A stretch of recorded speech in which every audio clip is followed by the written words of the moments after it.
You know, doing this YouTube thing, it is super easy to just week after week show you all the things that worked out. That's kind of the whole social media game, whether it's YouTube, Instagram, or, anywhere else where people share their work. Nobody wants to put out the stuff that didn't work, and like put out the things that don't exactly represent them as a photographer. The big challenge with never just like fully disclosing the things that didn't work out, showing your failures, your losses, the big challenge with that is that you create this like fake reality. And even though you're trying to teach things that maybe are real and applicable to anybody, you gloss over the fact that failure is the greatest teacher. And in today's video, I'm gonna show you 5 photos that were total failures for me, but they were also really good teachers. And I didn't even have to look for them, because I knew exactly what photos they were.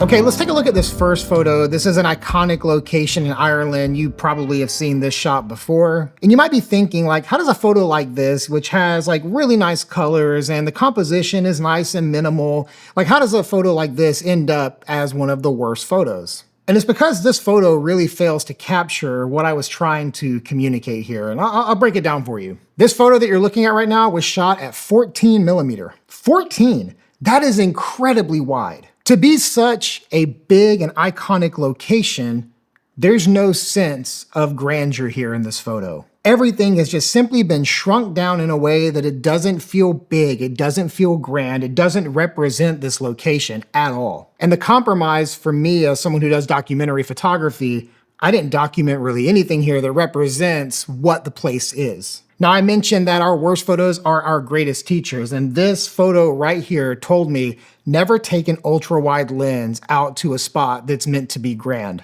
And for that reason, you can see these photos right here, which are big and grand places, but I brought much longer focal lengths in there to like make it feel big and grand. So for this photo, there is a major disconnect between the photo that I have and the feeling of the place.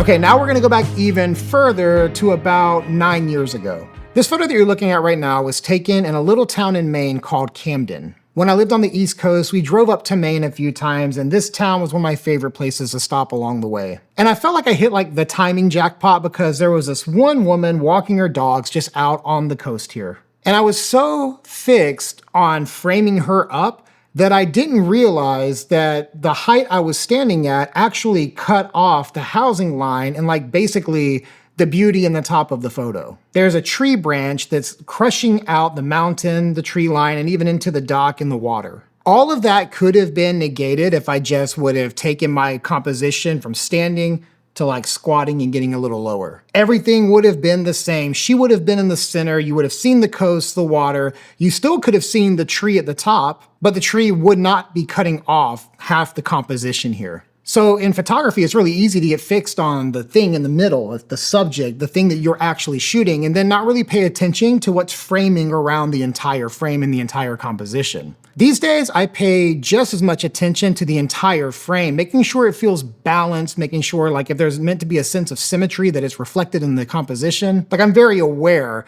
of what's going on front to back, top to bottom, like all of it. This photo really helped me remember that because when I saw this back when I began to cull my photos and edit, I was super disappointed that I didn't just take 2 seconds and squat down and completely improve this composition.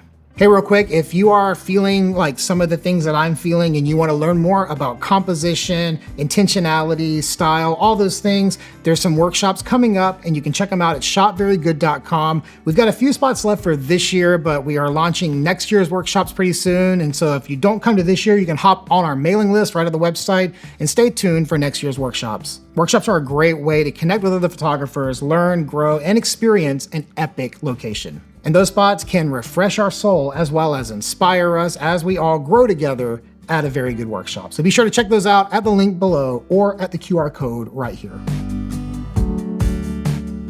Let me just start by saying I'm not really like a street photographer, but I do like shooting street from a documentary standpoint, just to like document what it was like at the time. 8 years ago, while I was walking down this street here, I didn't trust myself to nail focus every time, so I let the camera do the focusing, or so I thought, because this photo is not focused where I would have focused it had I just been walking around trusting myself and trusting zone focusing. This woman in the front is such a standout to me. The second I see this photo, I lock eyes with her, and I really wish she was in focus. So today, what I do when I'm out shooting in that scenario is I'm just trusting the zone, and I know my zones really well at this point. Didn't know zones then, didn't know zone focusing then, and I wasn't shooting a Leica M then, so I was just using autofocus and just hoping for the best. And by hoping for the best, I kind of got the worst. And if you want to learn about zone focusing, I'll put a link right here. You can watch this video, and I'll also link it at the very end if you just want to keep watching now.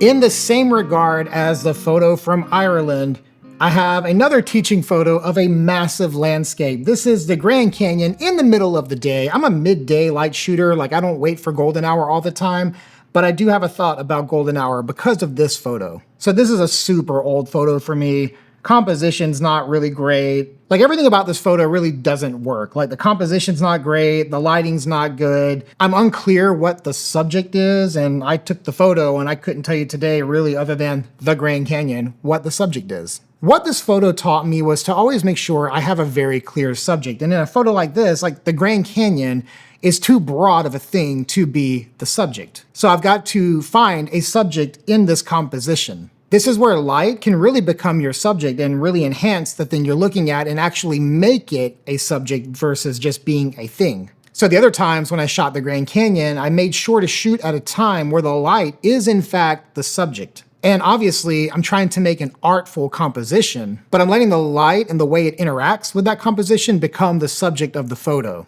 Like there's a reason why golden hour light is beautiful, and in a location like this, it is almost like critical to define the subject.